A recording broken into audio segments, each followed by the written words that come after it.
When you have once seen the glow of happiness on the face of a beloved person, you know that a man can have no vocation but to awaken that light on the faces surrounding him. In the depth of winter, I finally learned that within me there lay an invincible summer. Albert Camus. Welcome to the Lost Traveler podcast. I'm your ever-loving host, Henry Cameron Allen. And today I have a special guest joining me. We're meeting for the first time. His name is Tim Bowie, and you're quite a fascinating character, I have to say.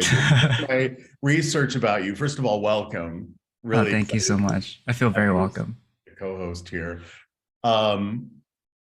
Everything that I've read about you, some of the videos that I've watched on YouTube, you're like me. You're a plate spinner. You've got a lot of things moving in your life, entrepreneurial ventures to martial arts to even some philanthropic interests.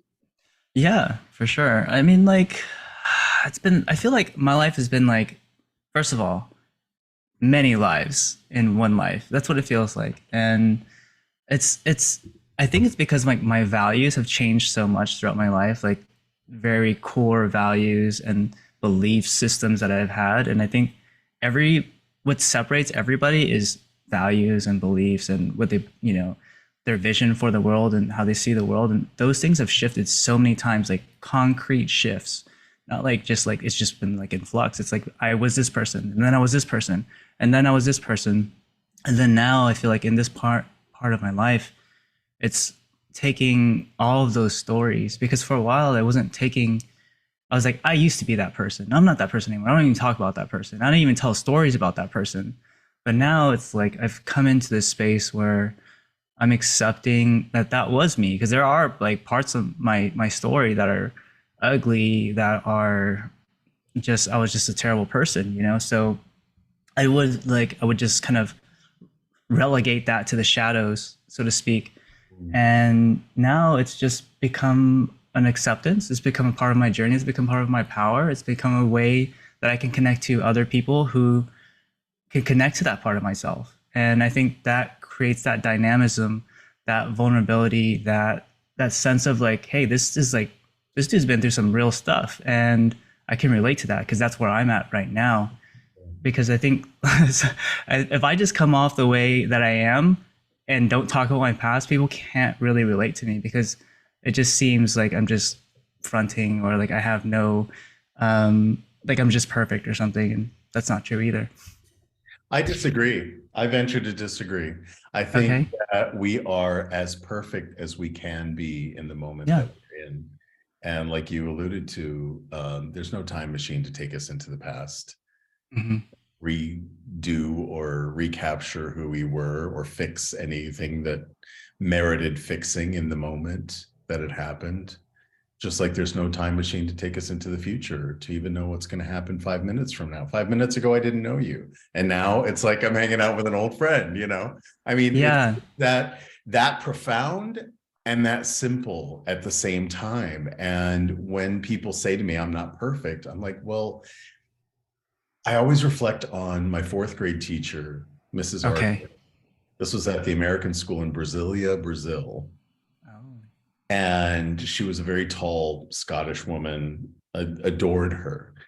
And we had to do a project where we had to draw a picture of our house and our family. And my house and my family were not a happy place for me. Mm. And I did not like what ended up on the page because it wasn't real. It was the fantasy house and life and family that I wished I had, everyone Mm. smiling, all of that. It was a privileged life in many Yeah. ways, but it was not a happy environment. And I remember this like it was yesterday. I crumbled up the piece of paper and I threw it across the room. And I sat there with my arms crossed, and a little storm cloud over my head. And Mrs. Arlene came up and she put her hand on my shoulder, thinking that I didn't like the quality of the work. she said, "Oh, Henry, nobody's perfect." And I looked up at her and I was like, "Mrs. Ardeline, how can I be any different than I am right now? Doesn't that mean that I'm as perfect as I can be?" Yeah. I still hold to that. I Yeah. still, 50 years later, I hold to that Mm. because this is it. This moment is it. This is all we have. No yesterday, no tomorrow. It all lives in our imagination except for the now. Yeah. 100% agree with that. And I love that story, how you like that moment cemented it for you. Yeah. When I say like perfect, I just mean that like I don't have really any vices. And I don't think None? a lot of, not really. Like I just, like basically at this point in my life, I've reprogrammed my entire subconscious to only do things that empower me. And that's just like 100% through and through what I believe. And so when I share that with people, they just can't relate to that. So like I have to start from where I started. And if I just came that way, people were just like, okay, you're just like, like they just can't, So I mean, when are certain people that can, and they can definitely appreciate me for where I am. But I Mhm. mean, when I'm just like talking in like a group of people that don't know me or something, I just have to start from like, hey, like a sense of vulnerability, like just, this was who I was or whatever. And I think it just adds some richness to the relationship so they can get a sense of something that they can understand from their like perspective.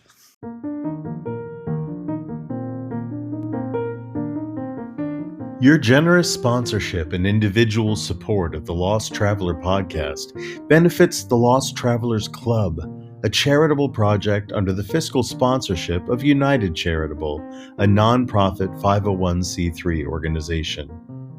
The Lost Travelers Club focuses primarily on the needs of parents who have outlived their beloved children. We recently launched our new Brain Candy Project wing, providing art supplies to children still struggling with critical or terminal health-related conditions. We hope to raise enough funds to launch Brain Candy, an arts and literature magazine created by and for these young people. Find out more at www.braincandy.online. Thank you.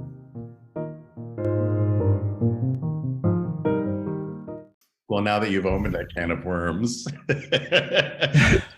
care to elaborate a little bit on your biography? Sure, yeah, of course. I'm very open to that. Well, like, you know, my parents came here from a war-torn country, and they're immigrants, and so all they knew how to do was work. They were really busy, and so we're also not very emotionally close. My parents and I, they're like two or three generations ahead of me.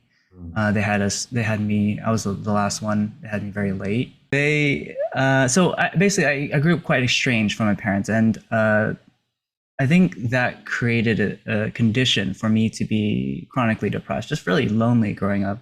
And then I had this like transcendental out of body experience when I was like 12 or 13 that further like estranged me from like everyone, like from school, from my peers, because I had this experience that no words could describe. It was a transcendental, like liminal experience that I was interdimensional and I was way more than, just this 3D reality. So how do you explain that as like a 12 or 13-year-old? So that was like extremely traumatic for me, just like alienating. Do you know what And triggered then it? just meditation. I just like Googled how to meditate, and I just like, how do you meditate? Zazen meditation or something. And then like, I just did it like maybe like my third time I did it. And Wow. I had this experience where I was like out of it for like 3 hours. I was just meditating like for what was like day became night. And it was, it was, I was definitely in some different dimensions.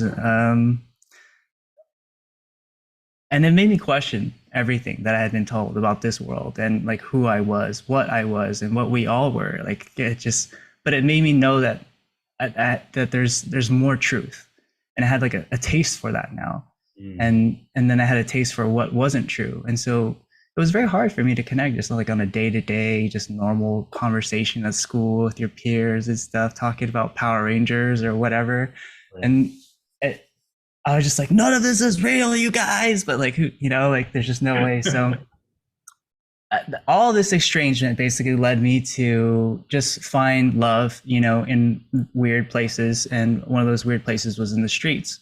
I always tell people like one of my role models is like, Tupac. He was like, like although he was like a thug and very troublesome and whatever, he was also like he had a lot of inspiration for the world, like a Yeah. lot of love for the world, at least like in the later part of his life. Yeah. And he was a legend in that way to me. And so a lot of the ways that I try to live was like half Scarface, half Tupac, like I want respect, I want love. And that was all it was for me.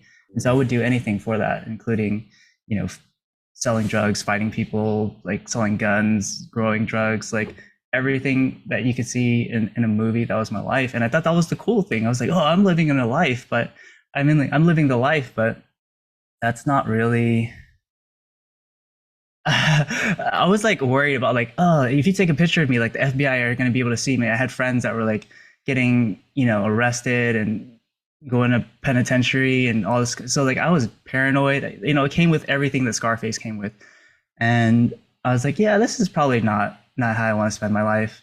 Yeah. So that was like one period of my life, and then still depressed at that period, and then I like just got into this relationship with somebody who I call like my twin flame, and exiting that relationship really entered like this long period of spirituality, of self development, of like finding myself, so to speak, and like eliminating what I was not. And so I think that does lead me to where I am without going into all the details, but it's been quite a journey. Yeah. That's amazing. I looking at you, I would not say that this is a Scarface. you know, Yeah. you've got this wonderful, fresh-faced, youthful glow about you that does not carry the burden of that kind of baggage. Yeah, yeah. If I showed you my passport photo from like my last passport, I look like just totally different human being. Wow. Scoundrel. Terrible. But that's great. I think, in hindsight, we look back, it's hard to see the forest for the trees Mm, in it yeah. sometimes. And there are pivotal moments where everything shifts. Worlds turn on a moment, Mm, right? I've had several of those moments that I can pinpoint in my biography, um, that set me on a completely different trajectory for my future. Do yeah. you have any of those that you are like so clear that this was the moment that pivoted me? Not so much. I mean, I have like little milestone moments, I guess, or like, where I decided to step out of that life. There were a couple moments of like alchemy. I had studied, some. I learned like some esoteric things ever since I was young, and I learned esoteric martial arts, for instance, which is quite unheard of. But one of the things I think was like I was lucky enough to have like my dream car when I was very young, like 16, and that was in my life for a while. And then um, there was a moment when I was like, okay, to move to the next stage of my life, I need to give something that's important to me. And at the time, this material possession of mine was like, my thing. And so I sold it, and I used that money to buy some equipment to start a grow house, and as a couple of operate, like pay for rent, and all those operational expenses. And then that led me to like that catapulted me to the next realm of my life. And I had done that throughout my life, just letting go of things that were materially important to me in a previous phase of my life, like motorcycle, just symbolic things, and they've catapulted me each time to like a new part of my life. And so I would say that's been an experience that's been recurring for me, is just loving myself enough to know that my value is higher than these things that I've put on this sort of pedestal of um, cherishing these things, and taking the energy from that and putting into something new and creating like a new life from that. So I think there are moments like that, but I don't necessarily see like pivotal moments where like my consciousness changed so much. But can you share with me some of yours though? Yeah, I'll share a couple of them. Obviously, that first one with Mrs. Ardeline with the drawing, that was pivotal. Yeah, that's an early one. Very early one. Actually, there are a couple of other very early ones. That was fourth grade. Something happened in second grade that Fourth was, year's like 9 years old, right? yeah. And then second grade Oh. was like 8, right? So fourth grade must be 9 or 10, somewhere in there. Um, when I was in second grade, I was at the international school in Vienna, Austria. I know we got around. My dad Yeah. was a cultural diplomat for the USIA, the U.S. Information Agency, which is now defunct. But their mandate since the 50s was to take all of this essentially appropriated culture Hmm. that And export America it. had and wrap it up in a big red, white, and blue package and sell it Hmm. back to the world as Yeah, yeah, America, right? And better yeah, than you did it. So yeah, mission accomplished. This was at a time before there was a McDonald's outside the US. yeah. I understand the history behind. I study a lot. This was very intriguing history to me. So just Very, the very fact that we're fascinating. connecting on this is, yeah. Fascinating time to be alive. And I was on Mhm. the PR side of things, right? So I saw Mhm. behind the scenes. I looked at America through that lens, and that was really, Oh, really interesting. wow. But I remember it was in second grade, and my teacher, Mrs. Fend, which I thought was a perfect name for her. It's like fend for yourself, Yeah. kid. Mrs. Fend had us write a paragraph as homework, and the theme was, "What is your greatest fear?" Mm. And my first question, as I was staring at the blank sheet of paper on my desk, was, why would anyone ask a child to meditate on their fear? Mm.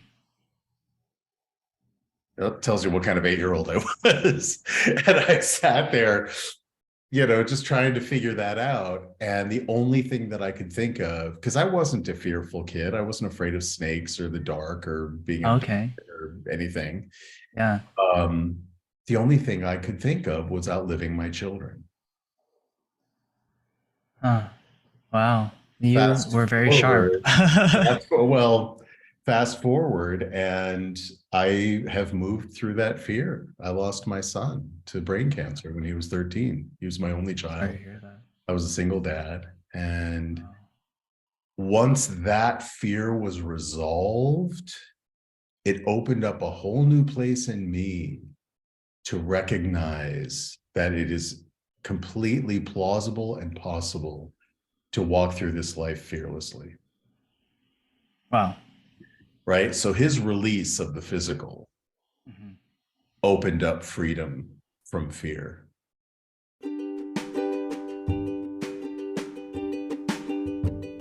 Shadow and Light LLC was established by Dave Roberts and Reverend Patty Farino, co-authors of When the Psychology Professor Met the Minister. Their mission is to empower individuals to transcend life challenges by integrating spiritual practices with psychology to achieve peace. They are available for individualized spiritual counseling, virtual or in-person presentations and workshops to universities, organizations, and other interested groups, virtual or in-person book club meetings. For further information, go to psychologyprofessorandminister.com. Do you feel like fear is unnecessary? Yeah, I do. That's a quick answer, but I do Yeah. feel like fear is born of ignorance, Hmm. and we have all the information of the world at our fingertips, literally, Hmm. Hmm. right? Yeah. And I think intellectually we can absorb it Yeah. through social media or whatever, Yeah. but I don't know that our hearts can take it. And so that's where fear blocks That's come. an embodiment of the truth. That's how I'm taking that. Yeah. Yeah. So I'm fearless, and I can't think of a better way to be in this crazy world right now. Mm. And if I can be authentically who I am right now, publicly, Hmm. then anyone who's a witness effortlessly, automatically has permission to do the same on their terms. That's the Marianne Williamson quote, right? I don't know who. It's my favorite quote. Is it? I could read See, it to there's you. something about frequency. You know, there are a lot of people who are on the same frequency right now. That is like it's oh man. I go back and forth about this. Like, is fear is it is it necessary, or like is it a part of like our human makeup or our instinct? Is it what makes us great, or is it just noise? And I don't know. Like, I think like emotions are. I think fear is an emotion, probably. I mean, but there's also like this parasympathetic sense, or like this autonomic sense of fear as well, right? Like when your body is just like, this is not good for you, like being at the edge of a cliff or something, and in a way that serves you to listen to your body, right? And some of that's conditioning, though. Some of that's just noise, and some of that's like, this is real, and we have to be able to suss that out. Like, what is helpful, what is conducive to what we want to do, and how does this fear guide us. But I think in the sense of the fear that you're talking about, where it's just unexplored, unexamined, quiet assumptions that you've taken on at some point throughout your life that were passed down to you, or an experience that you chose to look away from and have an aversion to. I think those types of fears are born out of ignorance. And one of the comments that I get from people when I first meet them is like, because we play like those get to know you games. I don't know if you've heard of them. Like, it's like a card game. It would be pretty cool, but it's like, you pull a card and there's like 3 levels, and it's just like, like the question could be like, when you first met me, what was your impression of me, and what was wrong about it, or something like that. Mm-hmm. So we play these little get to know you games. Like, one of them is called like We're Not Strangers. I highly recommend it. It's cool. Okay. And people always tell me like, you have this unapologetic quality to you. And I'm like, yeah, like, what is there to be sorry about? Right. So I feel like that's totally related to what you're saying. It's like, people are so like, they're just so quick to say sorry. They're so quick to, but it's just an unexamined part of our psyche that is uncomfortable, and people are used to being comfortable. I have a theory about that. Tell me. I think that when you go back and you look at early humans and you look at the environment that they were in, right, which was quite dangerous, open to the elements, there was this sense of, I mean, you could not help but be in the moment. It was in survival mode 24/7. Yeah. Somebody had to be up tending the fire to keep the wild animals at bay. Yeah. Right. And we were naked, out in nature, unprotected. Mm-hmm. And we were singing to each other because speech hadn't developed yet. Mm-hmm. And the way that humans communicated to one another was by vocalizing sounds and projecting those sounds, sometimes across great distances. Hey, they're coming to kick our ass, or hey, we're coming to kick your ass, or hey, there's a big mammoth over there, let's go. It was all about projection of sound and emotion. Yeah. So coming from the theater world, whoa, I love this perspective. Thank you so much for sharing. I think about how trepidatious people are about singing in public. I think about how trepidatious people are about being naked in public. Yeah. Both of those are your natural state. And to be in your natural state means that you're vulnerable.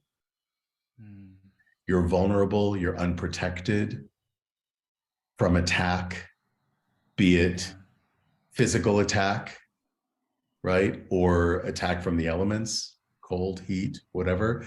Attack of people's judgment, right?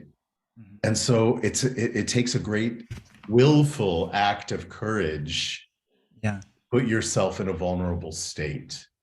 And that's my theory about why people feel uncomfortable.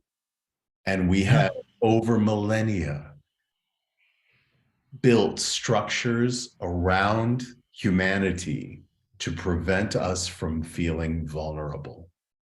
Yeah. We've created buildings here in Spain, these houses that I'm living in, 800 years old or more.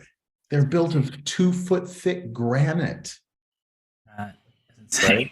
insane. I know this village was settled in 1221, Yeah. right? People don't have in the West a concept of that kind of history. Mm-mm. And I tell you, the summers are brutal here. Really? But inside, I don't have any air conditioning. The windows are small, the walls are thick. It's like I'm living in a cooler. Oh, really? Yeah, Okay. it's fascinating. That And is. and so, when I think of fear and I think of that sense of vulnerability and those things that make us uncomfortable, I always come back to it's the fear of the unknown that makes us uncomfortable. Yeah. I've tested that myself throughout my life Mm. since childhood, and I continue to see it as an adult. And that's really led me to be in the world of life skills education, universal life skills education. Mhm. Right? We have 8 billion people on the planet now, Mhm. and every single one learns the same universal life skills. What do you think about when I say life skills, universal, essential life skills? Like communication, presentation. Yeah. Mhm. Hygiene, grief, nutrition, self-care, financial literacy, emotional literacy, sexual literacy. These are things that every human being learns in one measure or another. So it's not a question of whether we learn these skills, it's how well do we learn them and from whom are we learning them, Yeah. right? From people who, like yourself and like me, who were somewhat estranged from our immediate family environment, Mhm. and parents who lacked the toolkit and lacked the proficiency to be able to impart those skills to us in a Mhm. productive way. We had to Mhm. go out and find it on our own, Yeah. right? Do you relate to that? Yeah, no, it's like, well, this whole conversation is very synchronistic. Hmm. I was invited to a hot spring, earlier this past weekend, and it's like a nudist hot spring. It's known for that. But there were people there that were like ashamed of being naked, even though it was a nudist hot spring. Like you could see, like they were just kind of like, Covering themselves. yeah, like, or just looking down, or like kind of occasionally, like just like, are you checking me out, or just whatever. And then there were events earlier this week as well where somebody was singing a song. Actually, it was just yesterday. Somebody was singing a song. I was getting a haircut. I was with a friend, and my stylist was like, "Oh, you should let it out," and then they wouldn't, right? And then later they were singing like under their breath, but they wouldn't let it out either. And like this conversation is so enlightening because these, like you said, are like primal aspects of ourselves that we're shielded from, that we don't even have a connection to. And like, okay, so in the morning, one of my, like, as a quote unquote biohacker, one of the things that I do is like first thing in the morning is I get outside, like in my boxers, and I get the sunlight in my eyes, on my skin, and people are like, how are you outside? Like, there's I'm in the front yard, I'm in the backyard, whatever. I don't care. Like if I was swimming, you'd see me like kind of like this anyways. Like it's not like something you'd never see. So, Yeah. but people are just always questioning me like, what, how are you able to do that or whatever. I was like, I'm just trying to get the sunlight in. Um, yeah, so there's as you were speaking, there are just so many elements of what you're saying that were enlightening to me, that like it just challenges me even more to open up a new dimension of vulnerability, right? And like some of these ideas that you're talking about, like I was just, one of my often referenced books is Sapiens, right? And another one that's related to that is the 21st The a modern, how is it, a guide? I have a book right here. It's a great book. Uh, it's a modern guide to the 21st century for hunters and gatherers, or something like this. Very, I'll put links to those in the description, by the It way. is a fantastic book, and Love it just sharing books. talks. It's just another view of what you're talking about, and it just, one of the ideas from that book, just real quickly, is that like we're born into a period where we're prepared for that period, and then as we mature, the transition in technology happens so quickly that what we were raised in, the context of what we were raised in, is no longer the context we find ourselves in, and we find ourselves illy, adequately not prepared for it, basically. Right. And so all these are elements of what you're talking about, because we are so disconnected from those roots that you're talking about, like 70,000 years ago or more or so. And like we're just, it's like we're in this like high levels of stress and high levels of like shelter, but Right. like inside we're so gooey, we're so soft, we're so disconnected that one of the things, totally unrelated, one of the things that, kind of unrelated, that I really find myself concerned with is mental health. And I think like, the homeless problem is a huge, and Huge. that's all related to mental health. And it's growing and nobody's doing anything about it. And that's part of what drives me, is like, directly, I don't think that there's something I can do. Like I can't see each person, but I can, create an organization, I can inspire people, I can do all these things. And so Right. that's what I'm doing.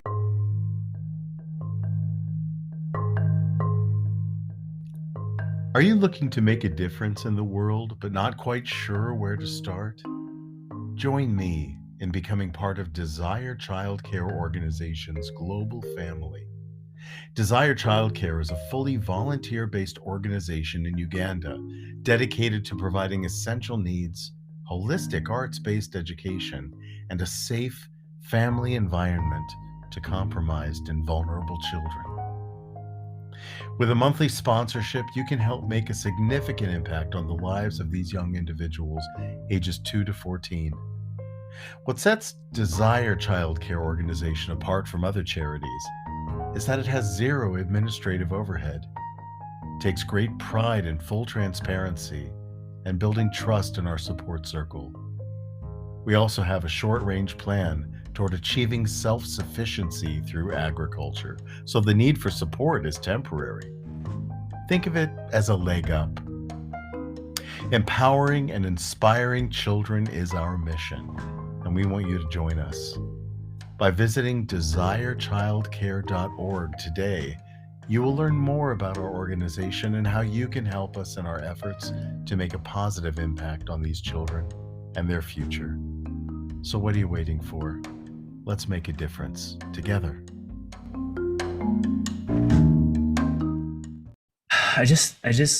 I think this conversation that we're having is so relevant to like where I'm at in life today, and I'm so grateful that we can have this conversation. You have this perspective that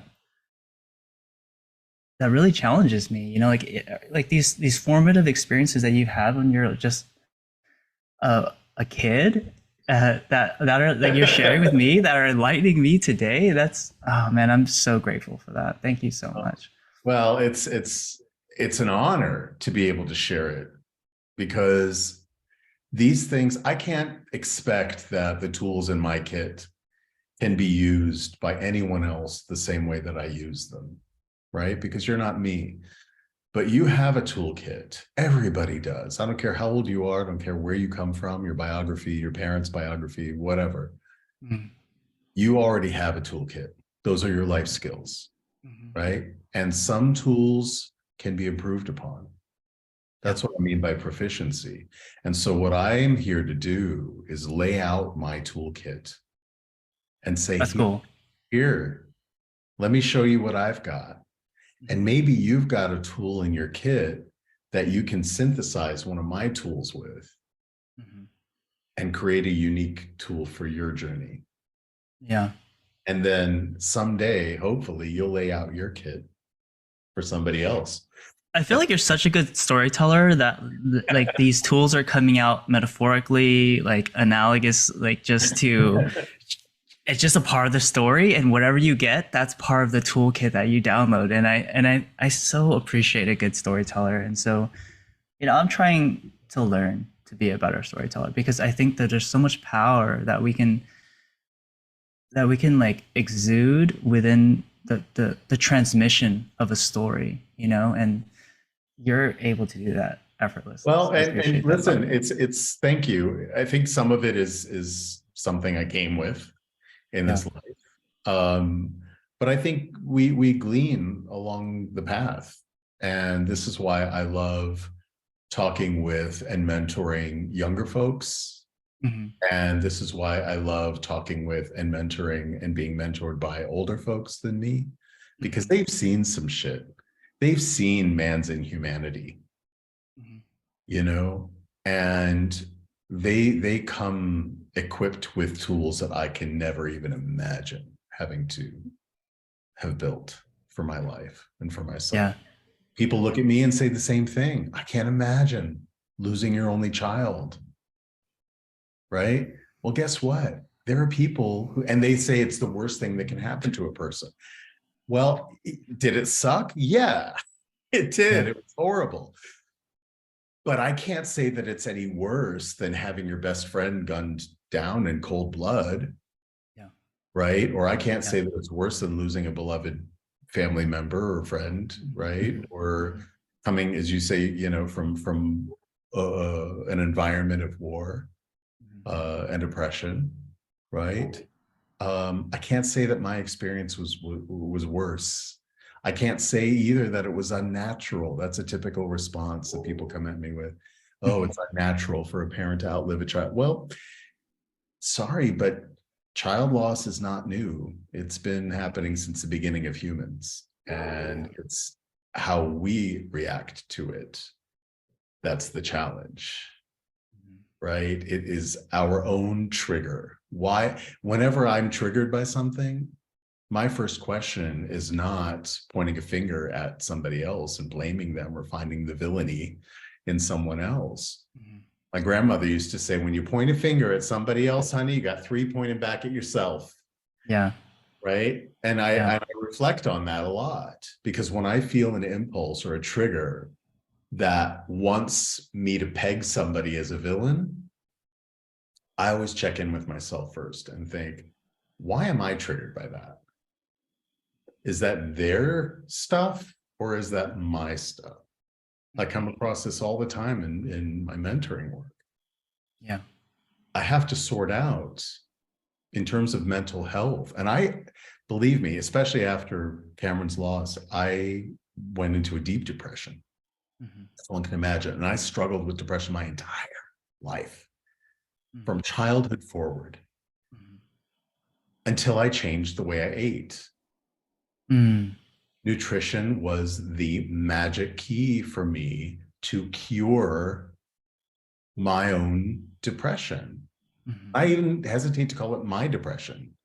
Hmm. It was the depression. It had very little to do with me. I like Right? that. I like that. It had a lot to do with the culture that I was raised in and the culture that I was living in, especially Hmm. in the US, I right? feel like, as you say, the diet, I feel like it's an imagery that I had come to my mind was maybe potentially it was just the straw that broke the camel's back. Like you had done so much up to that point, and now you're committing to the nutrition aspect, and that was just like the last thing that you needed to do to just get that energy that you Yep. need to overcome Yep. the string of depression Well, potentially. I think it was physiological, actually. Mm. Mm. I think that mental health begins in the gut. Yeah, that's definitely serotonin. 70% of that is generated within your. That's I mean, right. besides serotonin, there's so many other things that Oh, you know, right. I mean, we have nebula. totally, our heart has neurological cells, Mm-hmm. right? When we talk about the head, the heart, Mm-hmm. and the hand, 100%. right? Your hands are what convey the nutrition to your body. and so choices are made. And so yeah, what do you think about, I want to get into mental health with you because it's such a prevalent challenge all over the world. Yeah. Um, we are challenged now. I mean, you talked earlier about how when you're growing up, the world is a certain way and you're learning things for the time that you're in. Hmm. And then technology changes and you're left at sea because you're not prepared, right? Isn't that the story of generations?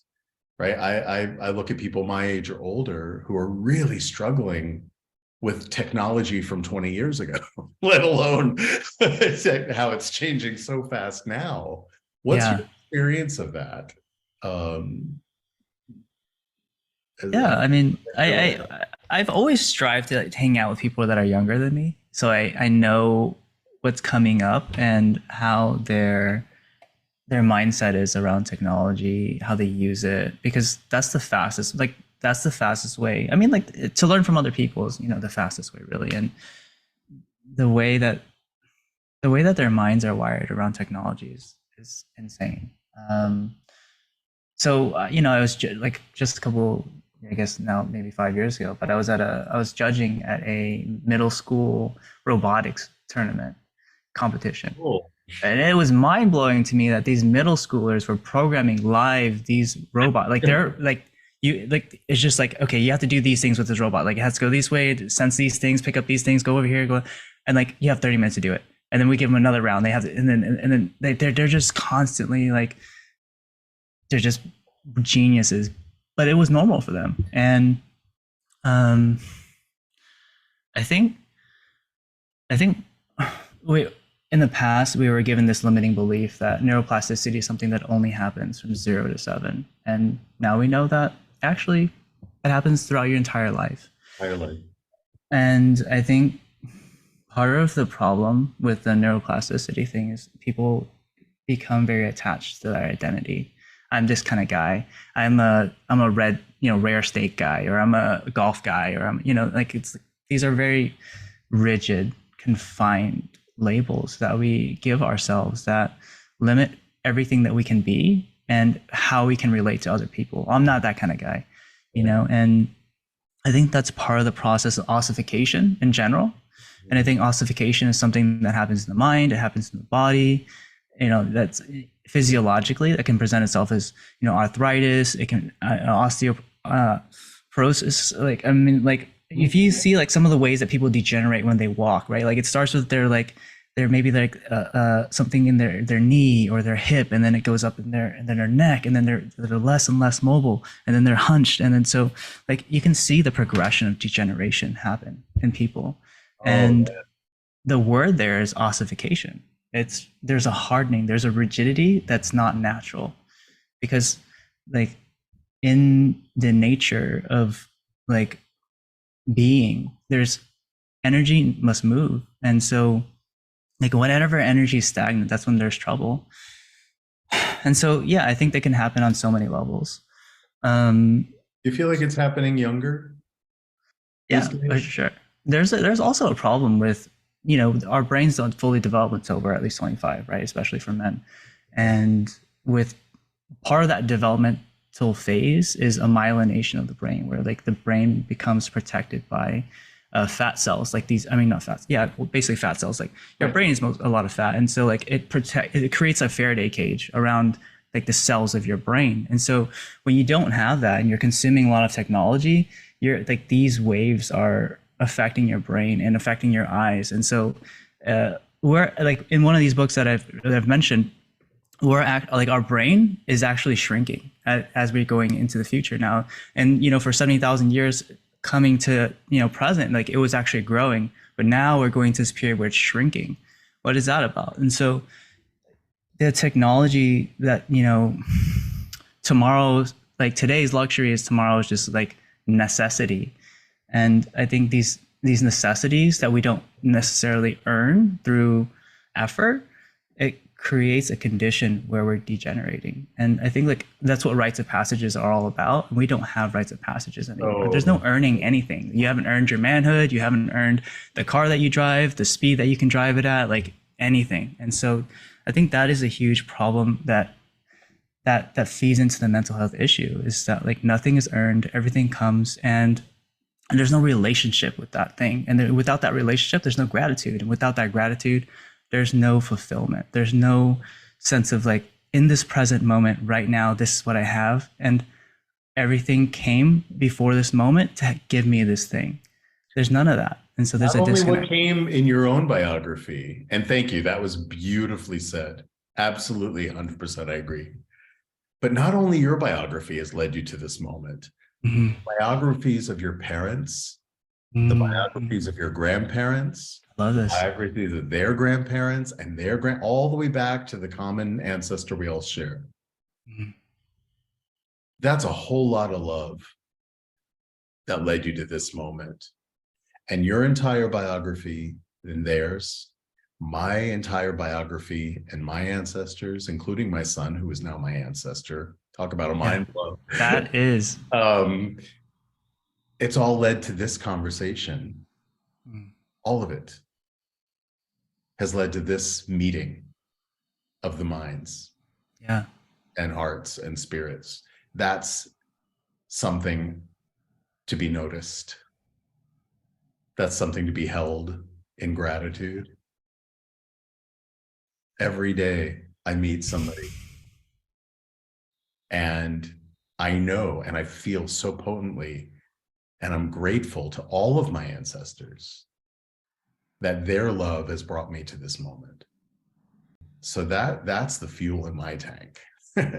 That's You know, very potent fuel. it's Thank you for sharing potent that with fuel. me. It's potent fuel.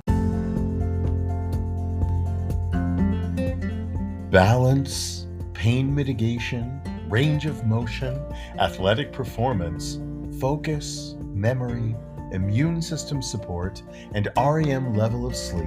All this and more made possible affordably with no pharmaceuticals, no injections, or invasive treatments. Just socks, insoles, and patches made stronger with the tactile patterning of Vox Life products. Scientifically proven to work and guaranteed. Now in the USA, Canada, and the UK. Visit www.dianedinkmeyer.voxlife.com. That's Vox, VOXX, life. You'll be glad you did.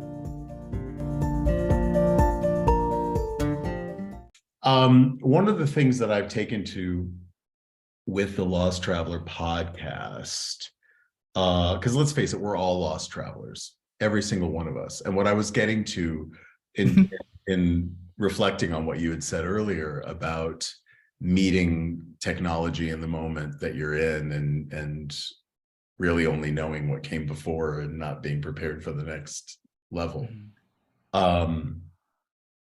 is that we are here now, and we have the tools that are available to us in this moment. Mm-hmm. And how do we use those tools and our own biographies as far as we can understand them? And I do think biography study is very important. Mm-hmm. What I've taken to doing with my co-hosts is asking them to ask a question to the next co-host. Mm. Now, not to put you on the spot. You have a little bit of time to think about it.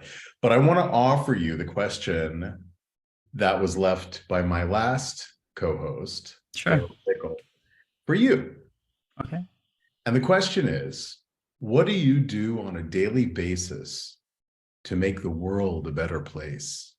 Yeah, I mean, I can answer that. One of the things that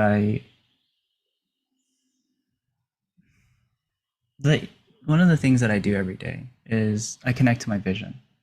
And there's no way that you can, to simplify things, you can always put things in binary. So if you're in a survival state, you cannot be thriving. And if you are in survival state, you cannot be in creation state. And so that's why it's very important for me to connect to my vision, because there's no way that I could be connected to my vision if I was in survival state. And the generative feelings that come from connecting to something, like if you want to talk about like ancient technology, this is like tantra, this is yoga, this is the union of the three, the triad. And there's nothing more important than, for me, than showing up 100% of who I am.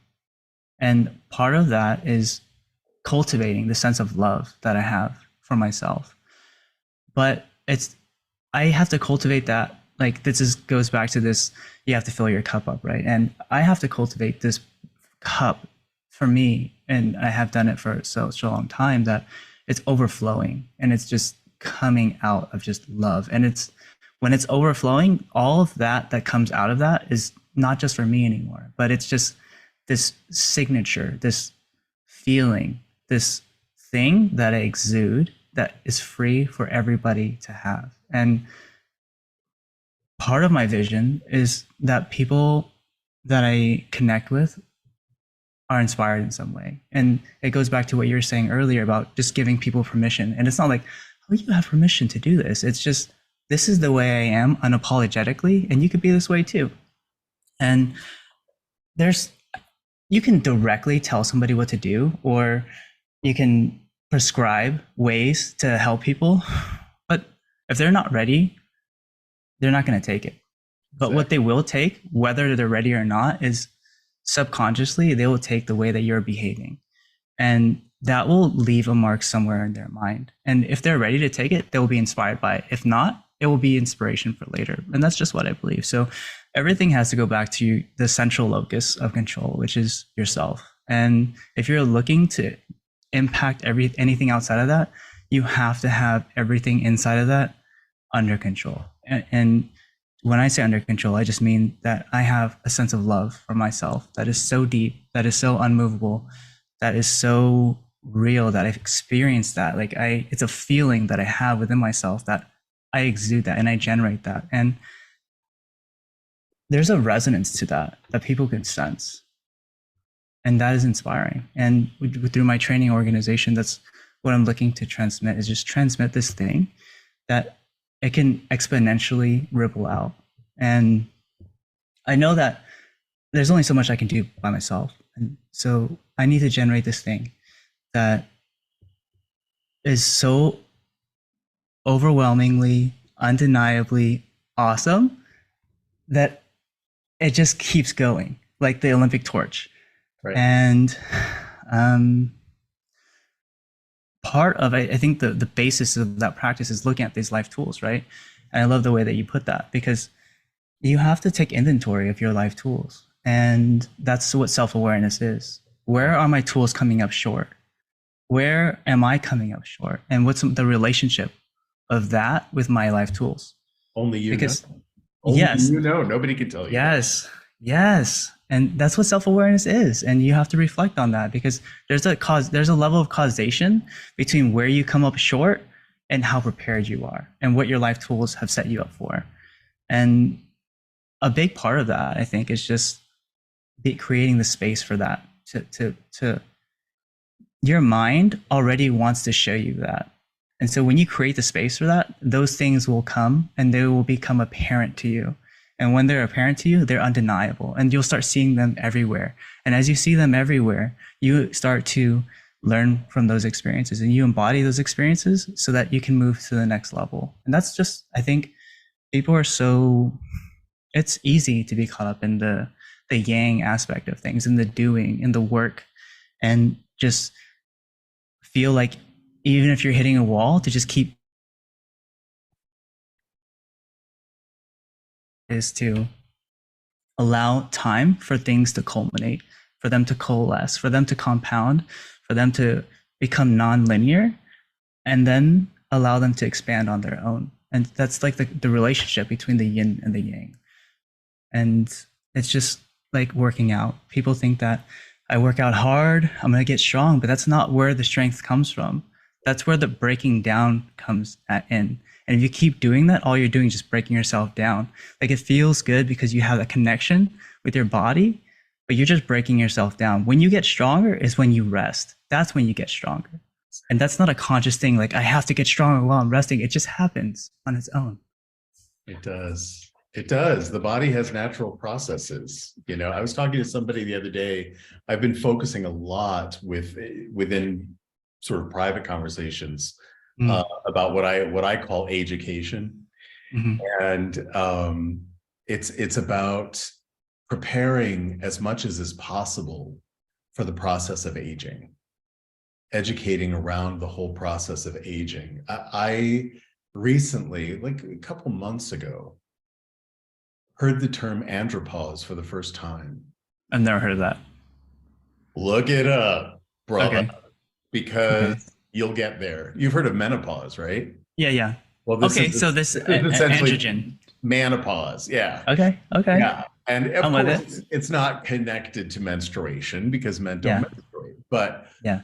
a lot of the changes that women experience in their menopausal state, men also experience at a Yes. certain stage of life. We experience, I'm going through it now. We experience body changes. We experience that, ossification that you were talking about, but it's like, oh, okay, I can't do that anymore, or I can't do it as fast as I did. We go through hormonal changes. This is all very, very clearly documented and studied, and we need to talk about it more as men. Men's health is underheld, and it's been sort of sensationalized with Men's Health magazine, kind Yeah. of. Yeah. Yeah. And I mean, it's important that we talk about it, because even though the process is going to be different and unique for every individual, there are commonalities that we can look out for. Depression is one of them. The change in our mental health is more accurate, I would say, and sense of self. And when we go back to, as you were alluding to, that each of us is the center of the universe.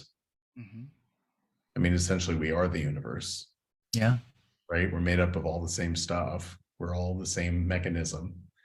Without an ego, we are just the universe experiencing itself. So exactly. And so, an ego, the way I define it for myself, is that part of the self with a capital S that sits somewhere out here and recognizes I am. It's that part of the self that recognizes this is, oh, I'm me, as separate from, but together with the rest of the universe. But if you think of a lighthouse, right, and the beam only goes so far, right, but it has a 360-degree rotation, but it only goes so far. Well, that's a great metaphor, I think, for the human consciousness. It only goes so far, and the rest is a mystery. I'm only fully aware of what is in 360 degrees of my sight. I assume and imagine that half of the world hasn't broken off and is floating out into space somewhere, right? I can't tell you that that's not true. I can only assume, because I'm about 3 hours away from the Atlantic Ocean, 6 hours away from the Mediterranean, that they haven't bubbled up and formed a big steam ball and evaporated into nothingness. It's very possible that could have happened by now, or somebody pushed a button and a whole country is blown off the map. I would not know it where I am. So if we start there, if we start with our own vision, as you said earlier, right, I think you're on absolutely the right track. And it's a really important message for the world. Start with identifying your vision and make sure it's a good one. Until it changes, because your vision will change. Or I turned 50, I never had to wear glasses, right? Now I have to wear readers. Right? Your vision will change physically and otherwise. Mm-hmm. Greetings, greetings, greetings. I'm Queen Bee Divine. The Cure is conversation. And where can you find me? At bluntreflections.com, where I will be talking to guests from around the world that not only share their time, but their insights and their tips on how they became the best version of who they were meant to be. So if you're looking for a great story and a great time, check me out at bluntreflections.com. The Cure is conversation. And remember, blase means to tell your story. Can't believe it's been already an hour. I could keep talking to you for a whole 2 or 3 more at least. But no doubt. We'll definitely come back for another one. This is great. This is just the first introduction. But I there's good work to be done. There's good work to be done in the world. There are those of us who are here to be helpers. I definitely sense that from you. I've picked up so much, and I think that when we're talking about life skills, and you asked me life skills, I think the reason why I led with communication is like the number one is that's the transmission of the frequency, energy of anything that's important to us. That's the way anything is received and anything is exchanged. And like I don't think like you understand how much I took from your metaphors and your analogies and your stories, and it's just beautiful. I really appreciate that, and I'm inspired to tell better stories packed with more. There's no way, right? It's just inspiring. That's all. I can't try to do anything, and I'm not going to, but I am inspired that there's more that I can do. So yes, as Yoda said, there is no try, only do or do not, right? Yeah.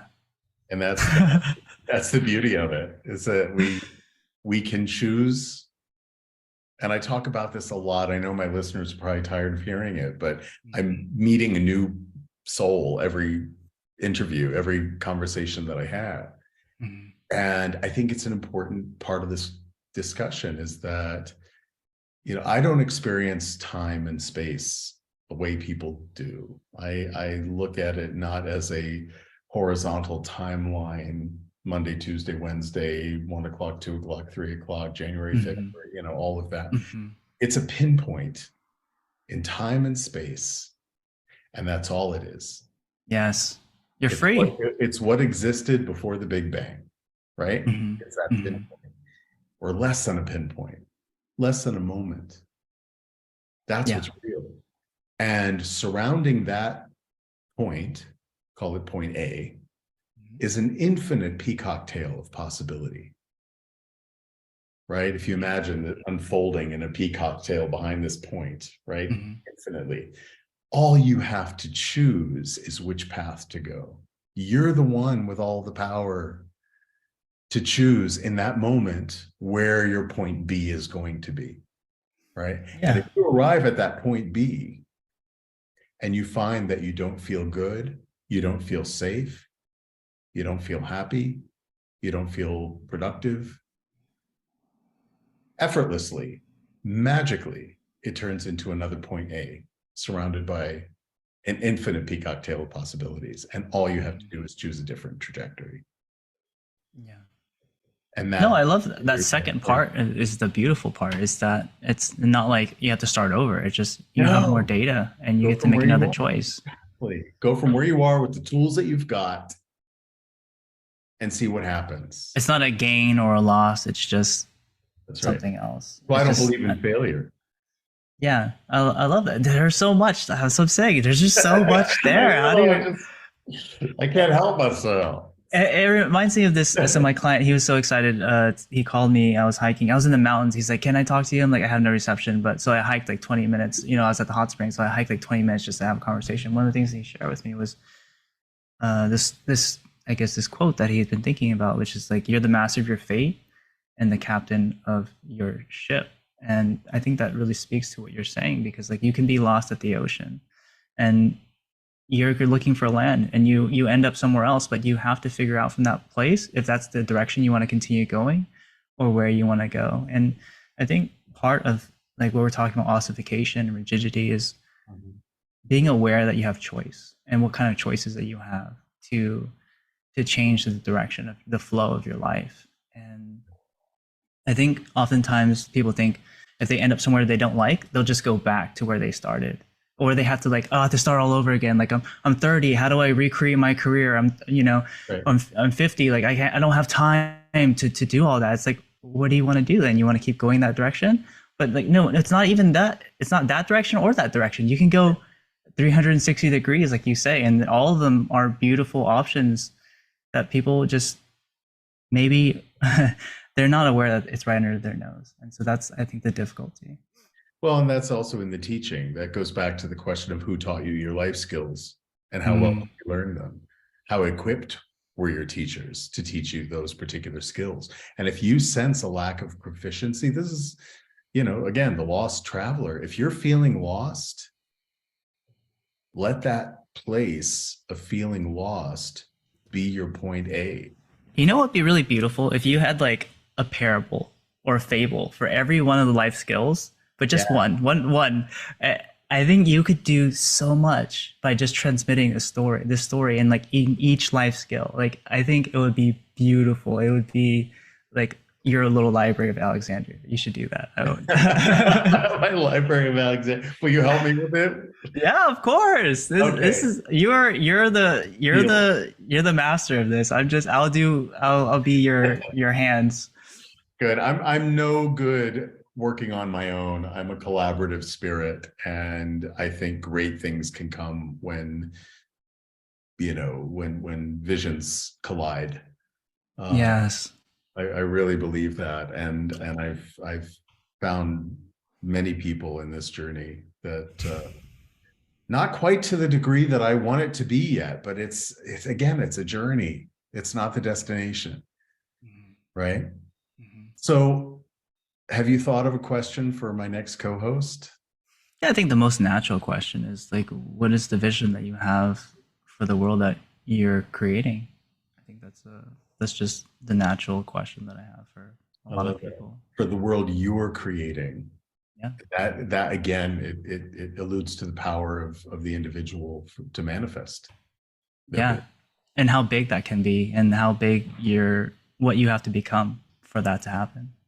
That's right. Your story, your journey. Be who you are in the moment that you're in, because you know what? You're as perfect as you can be.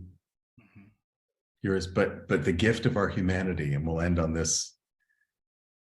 The gift of our humanity is that we can imagine what we perceive as better and strive for that.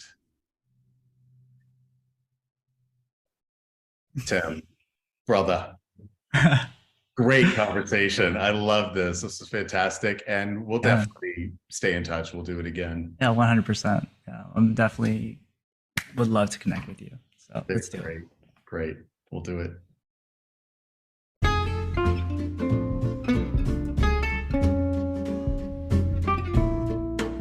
You've been listening to Season 4 of the Lost Traveler Podcast with Henry Cameron Allen. Visit me online at henryallen.org. Thank you to my guests, and thank you for tuning in. Let's keep striving for a better world together.